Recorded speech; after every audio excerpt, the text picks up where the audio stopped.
प्रिय विद्यार्थियों, मैं स्नेहता देवी, सहायकाचार्य, राजकीय विधि महाविद्यालय कोटा से, और आप सभी का राजकीय विधि महाविद्यालय कोटा के YouTube चैनल में हार्दिक स्वागत एवं अभिनंदन।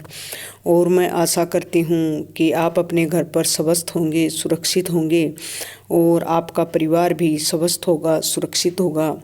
इन्हीं शुभकामनाओं के साथ मुस्लिम विधि में शुरू करते हैं आज का टॉपिक। आज का टॉपिक है मुता विवाह है। ये थोड़ा सा सुन के भी अजीब सा ही लग रहा होगा, लेकिन मुस्लिम विधि के अंतर्गत मुता विवाह होता है। तो आप पहले अपन ने पढ़े थे मुस्लिम विधि की स्कूल्स की विचारधाराएं, और जैसे शिया हैं, सुन्नी है, तो भारत में अधिकांश सुन्नी ही हैं। तो जो ये मुता विवाह है ये सुन्नी विधि में मान्य नहीं है। ये किस में है? ये शिया विधि के अंतर्गत ही मान्य है, और जो सुन्नी विधि है वो इसको पूर्ण रूप से शून्य मानती है। तो देखते हैं क्या है मुता विवाह है। जो मुस्लिम विधि की शिया जो विचार पद्धति है उसके द्वारा मान्य एक अस्थायी विवाह होता है। क्या है ये? अस्थायी, टेम्परेरी, परमानेंट नहीं होता है। इसका शाब्दिक अर्थ निकालें तो जैसे उपभोग या उपयोग, और वैसे देखा जाए तो ये एक प्रकार से हेफनिंग ने भी इसकी डेफिनेशन दी है कि एक प्रकार से ये आनंद के लिए ही होता है। और मुता विवाह एक अस्थायी होता है। इसमें क्या है, जो पत्नी को दे मेहर की धनराशि है कि पत्नी को जो मेहर एक निश्चित राशि होती है, जो कि अपन नेक्स्ट टॉपिक में इस पर चर्चा करेंगे कि मेहर क्या है। तो इसमें जो पत्नी को दे है मेहर की धनराशि वो भी निश्चित होती है, और जो विवाह का समय है वो निश्चित रहता है कि भले ही विवाह का समय भले एक दिन के लिए हो, एक साल के लिए हो, लेकिन वो समय निश्चित होता है। और सुन्नी विधि इसको बिल्कुल भी मान्यता नहीं देती है, क्योंकि उस विचार पद्धति के अनुसार जो भी विवाह की सुविधा है उसमें विवाह की अवधि है उसका निर्धारण नहीं किया जा सकता है, और इस प्रकार ये एक निश्चित और सीमित अवधि के लिए विवाह है सुन्नी विधि के अंतर्गत शून्य है। परंतु यह शिया विधि के अंतर्गत मान्य है। जो ये मुता विवाह है ये शिया विधि के अंतर्गत ही मान्य है, और शिया विधि के अंतर्गत मुता विवाह की अवधि का निर्धारण होना इसका एक महत्वपूर्ण आवश्यक लक्षण और आवश्यक तत्व है। मतलब नियत जो अवधि है इसके अंतर्गत जो समय सीमा निर्धारित की जाती है वह चाहे एक दिन की हो, एक महीने की हो या एक साल की हो, मतलब इसके अंतर्गत अवधि का निश्चित होना मतलब होना जरूरी है। फिर देखते हैं कि मुता विवाह के आवश्यक तत्व क्या क्या है। तो जब मुता की सुविधा की जाती है, इस विवाह की सुविधा कॉन्ट्रैक्ट करते समय जो कि संबंध की अवधि है वो निश्चित हो जानी चाहिए, चाहे एक दिन हो या एक वर्ष हो या कई वर्ष हो, मतलब इसमें अवधि निश्चित होनी जरूरी है।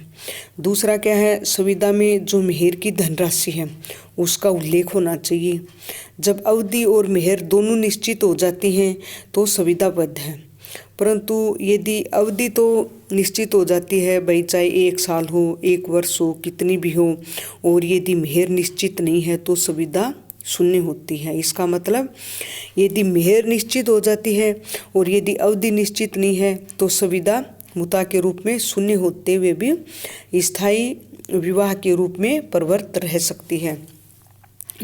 इसका मतलब ये है कि मेहर का नियत होना निश्चित है, ठीक है, और अवधि न हो तो भी वो माना जाएगा। तो मेहर की जो है वो होनी अनिवार्य है। और यदि नियत जो समय है उसके लिए मुता रूप से विवाह करके दो प्राणी पति पत्नी के रूप में उस अवधि के बीत जाने पर भी साथ रहने मतलब चले जाते हैं, तो प्रतिकूल यदि साक्ष्य के अभाव में ये पूर्ण धारणा होगी कि विवाह की अवधि का विस्तार कर दिया गया।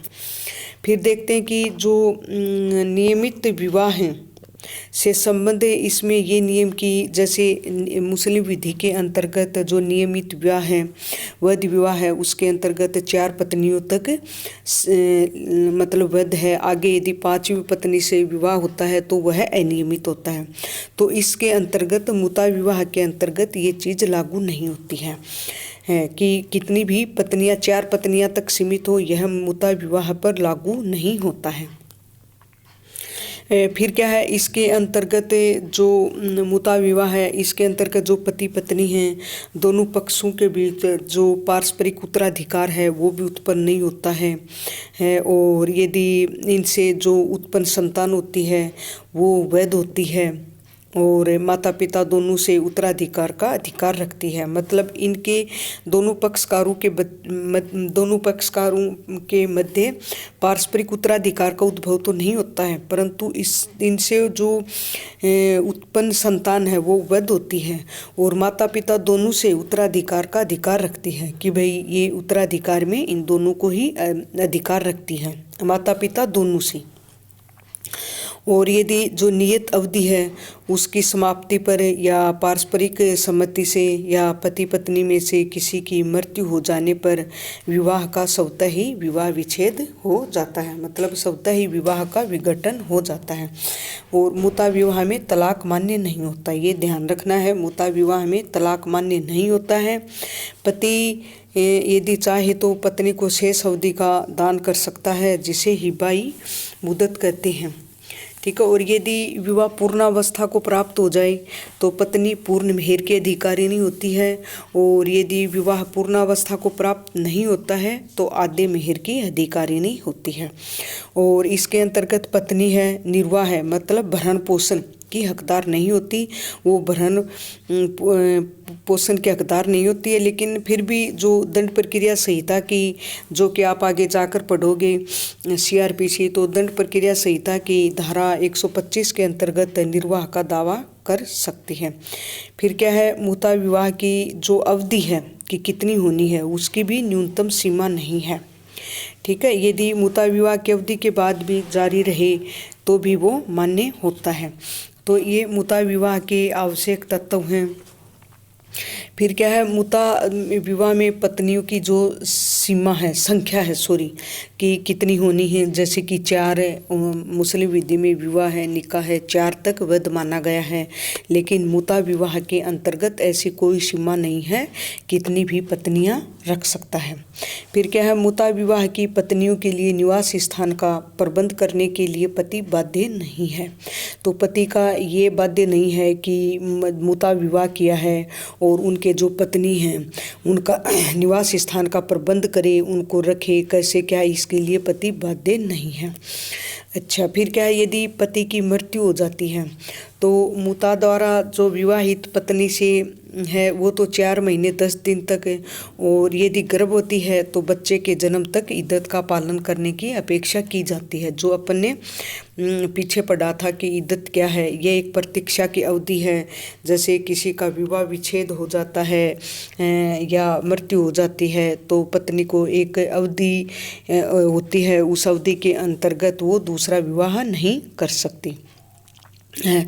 और विवाह सम्मति की अवस्था में केवल विवाह के समागम कर लेने पर इद्दत जरूरी होती है, मतलब जब विवाह है पूर्णावस्था को प्राप्त हो जाता है।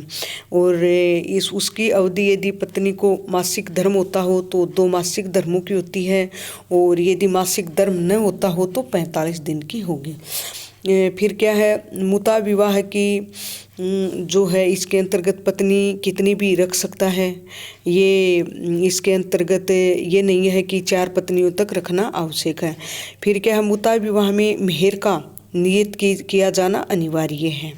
यदि मेहर की धनराशि निर्धारित नहीं है और यदि विवाह की समय निश्चित है तो मुता विवाह शून्य माना जाता है। ये ध्यान रखना जरूरी है। मुता विवाह में मेहर का नियत किया जाना आवश्यक है। यदि मेहर की धनराशि निर्धारित नहीं है तो मुता विवाह शून्य माना जाएगा। अब ये है कि मेहर की धनराशि कितनी होनी चाहिए, तो मुता के मेहर की न्यूनतम राशि नियत नहीं है कि न्यूनतम तो कितनी भी हो सकती है, लेकिन हनफी विधि में निकाह के मेहर की न्यूनतम सीमा 10 दिरहम है और मुता विवाह में पत्नी जो है निर्वाहवर्ती मतलब भरण की हकदार नहीं होती है, और विवाह में तो पत्नी निर्वाहवर्ती की हकदार होती है। तो और मुता विवाह में विवाह विच्छेद भी मान्य नहीं होता है। और ये ध्यान रखना जरूरी है कि जो मुता विवाह है ये शिया विधि के ही अंतर्गत मान्य है, सुन्नी विधि के अंतर्गत नहीं है। सुन्नी विधि इसको शून्य मानती है और मुता विवाह के अंतर्गत एक समय सीमा निर्धारित होती है, चाहे वो 1 दिन की हो या 1 साल की हो, वो निश्चित होनी इसके अंतर्गत जरूरी है। तो इसमें क्या है, आपके कभी कभी शॉर्ट नोट पूछा जाता है, और मैं आशा करती हूँ कि आपके ये टॉपिक समझ में आया होगा। और इन्हीं शुभकामनाओं के साथ आप सभी को धन्यवाद।